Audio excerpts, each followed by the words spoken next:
Hello and welcome to the 741 channel. Thank you for stopping by. It's antenna night on Monday Night Ham Radio. So I thought what I'd do is show off my shack antennas. Now, I also have some portable antennas that I've built over the last year or two, and I've talked about those in previous videos. I'll put together a playlist and link it up here somewhere and down in the description if you want to see those. But like I said, tonight we're going to focus on the shack antennas. So right now, I've got four main antennas that I use in the shack. I'm going to do just a quick overview of three of them, and then we'll take a closer look at the last one, since that's the one that I plan to either rebuild or replace soon. So I'm going to start off by talking about the two antennas that are mounted on my house. The first one is above my head. That's my M2 5-element 6-meter yagi, and then the other one that is on the house is over there behind my shoulder, and that is my 2-meter Bozak. So we're taking a look at my M2 5-element 6-meter antenna.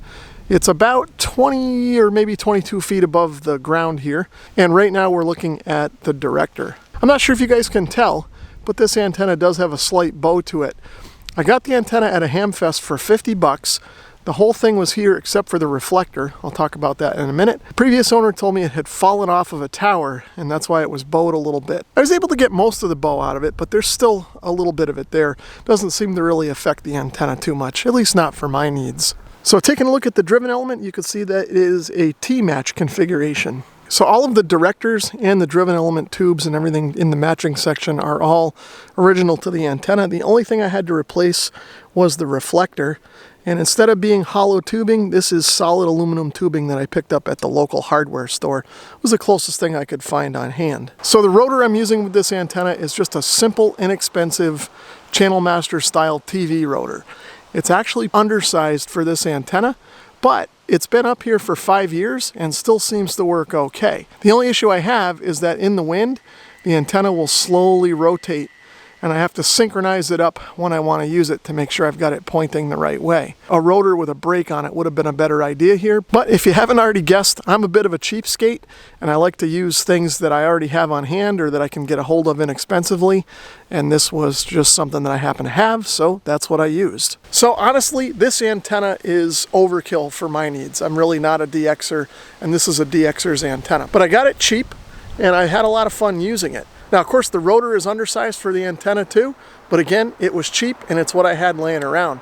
I never actually expected it to last this long, but it's been up here for 5 years and I haven't had any issues, and hopefully I won't have any anytime soon. So let's just take a quick look at my 2-meter antenna. This is a Bozak, and I've had it for about 15 years or so now. You can see that the base is all made out of stainless steel hardware. It's got those small radials on the bottom. I don't know if those really do a whole lot for it or not. I believe this is a collinear design, and the radiating element is encapsulated in the fiberglass there. And it seems to have weathered okay over the years, except the fiberglass now is starting to lose its white coloration. But other than that, the antenna still seems like it's performing just fine for my needs. I don't have a whole lot else to say about this antenna other than it's been a workhorse for me on 2 meters over the years and seems to do the job fairly well. So now we're over in the side yard, and we're about 10 or so feet higher than the grade of most of my yard. If we look over here, this is where I have my Mako V58 CB antenna. I actually bought this antenna 10 years or so ago when I first moved into the house, and it was the first antenna that I had when I moved in here. The reason I bought this is primarily because at the time it was cheap. I think it only cost me about 70 bucks, and I knew that it would allow me to get on 10 meters, which I was interested in at the time. I'd also be able to run CB if I wanted to, and I knew I'd be able to tune it up on 20 meters and do some work with it as well. I used to have it mounted over on the house, right where the 6-meter antenna is now, but when I got the 6-meter antenna, I took it down and moved it over here and put it on this homebrew tilt-over mast. So let's take a closer look at my tilt-over mast. And again, the theme here with my antennas and my whole shack really is cheap and cheerful. So the base is actually made of concrete. I had a sauna tube left over from when I built my deck, so I dug down about 2.5 feet or so until I hit stones I couldn't move, and I poured in some concrete, and I set these two outer poles, which happen to be electrical conduit, into the concrete. The middle pole is actually made from chain link fence top rail, and I've got 2 sections of it. The bottom section is bolted down here at the bottom, but it's not in the concrete. Then I've got another bolt here in the middle that joins them all together. And then up here at about, I don't know, 8 or 9 feet or so, I've got a bolt at the top. And then you can see the top rail extends up a little more, and then there's a second section of top rail bolted to the bottom section, and then the antenna is mounted to that. So what that does is it puts the antenna about 20 feet above the ground that I'm standing on, but due to the slope of the land, the antenna ends up being about 30 feet above the ground to my right. So the idea here is that I can unbolt any 2 of the 3 bolts that hold the top rail to the side sections, and then the whole pole will just tilt over, and then I can access that antenna and do maintenance on it if I need to. I've actually made a video about this tilt over mast a couple of years ago when I had to do some maintenance on it. I'll leave a link to that video down in the description. So the last antenna that I'll talk about today is my 40 and 80 meter fan dipole. So when I put this antenna up, it was actually the middle of winter, and the old configuration that I had that had a proper ballon in the middle had kind of fallen apart. The ballon had gotten water in it and cracked due to the ice, and I needed to just put something up quick in order to get back on the air. But 5 years has gone by and the antenna is still there, and it actually works a lot better than I ever expected it to. You can see I've got 2 sets of legs on either side. One is cut for 80 meters and the other is cut for 40. My center insulator is made out of a piece of scrap PVC trim board. So I don't know if you can see it, but I've got ring terminals crimped on the ends of each of the wires and on the coax, and then I've got everything just bolted together on that piece of trim board. The center insulator is just held to that tree with a single eye hook.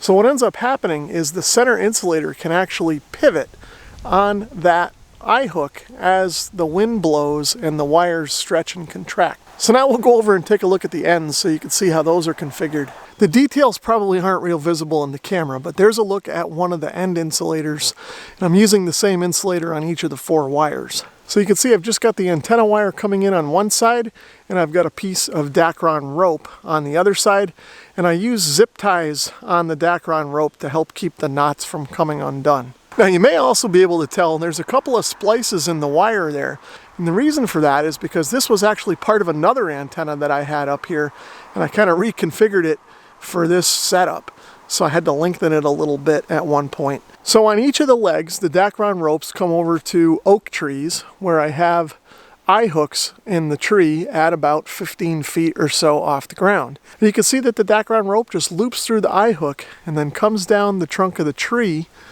to another eye hook that's sort of at the base of the tree. So you can see the bottom eye hook here, I've got a bunch of extra rope kind of wound up there just to keep it off the ground. So there's enough extra rope in the slack here so that if I want to lower the antenna, all I have to do is unwind this, untie the rope, and then gently let it out until the antenna element is touching the ground. And then when I want to raise it again, I just tie everything back up and then just pull this up. I don't have to get on a ladder and thread the rope through that upper eye hook if I don't need to replace it. Okay, so this is where you guys come in. Maybe you guys can help me decide what to do with the dipole. Now, like I said, it's been up there 5 years now, and it never really was the ideal design. It was just something that I was able to kind of throw up quickly. So having said that, I think the mechanical setup of this antenna has worked out pretty well over the years. That center pivot point along with the Dacron rope through the eye hooks on the outer trees seems to work well. Like I said, it's been up there 5 years through numerous storms and even a few mild hurricanes, and the antenna is still there.